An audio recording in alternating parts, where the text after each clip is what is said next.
The ongoing debate over the treatment of migrant children apprehended and held in facilities on the border and elsewhere in the United States now spilling over to the corporate world.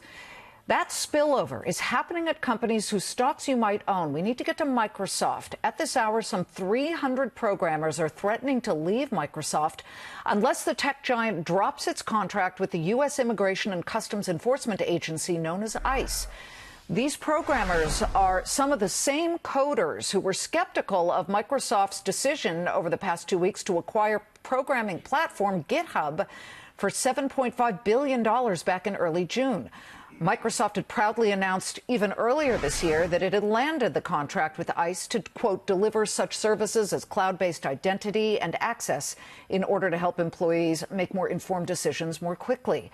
Well, you're looking at Satya Nadella, the CEO, and you fast forward to this week, the Microsoft CEO receiving heaps of backlash, even publishing an internal memo to employees expressing his views on immigration, but firmly disavowing the separation of migrant families at the border, which President Trump just signed the executive order to stop it.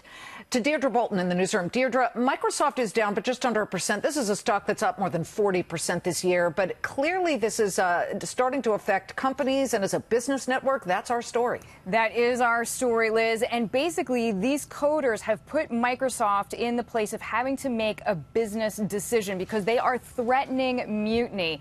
Now, it's important to know why Microsoft might even care about these particular employees' points of view. It's about 300 people, but simply put, Microsoft and the larger tech community believe they are the future because when Microsoft, as you alluded to, bought that programming platform GitHub, many saw it as a brilliant move by Microsoft to acquire talent because these coders are known as these members of this free software movement, and they're really thought to be the next generation of entrepreneurs. In other words, the ones who will create the next Facebook or the next Google or even the next Microsoft.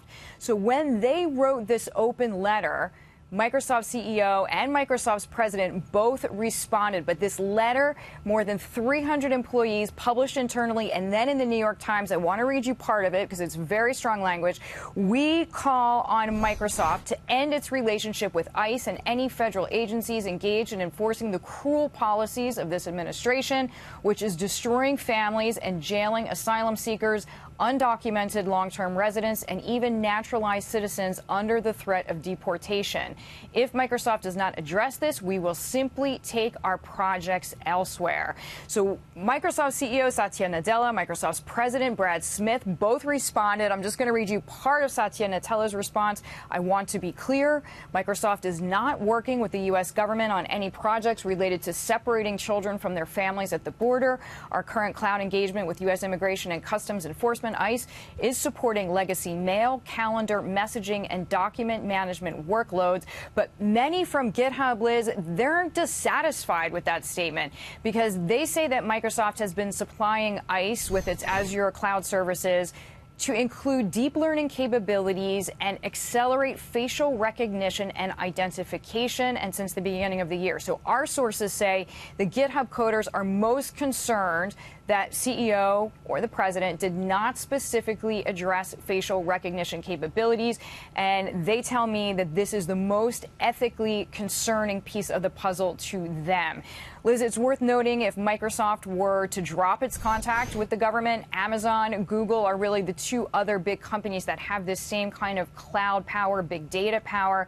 But since President Trump did sign the executive order reversing the ICE policy of separating children from their families, the pressure may be off in the meantime. But Liz, this story is not going away. A lot of members of the tech community have very strong political views. There are going to be more crossroads to come.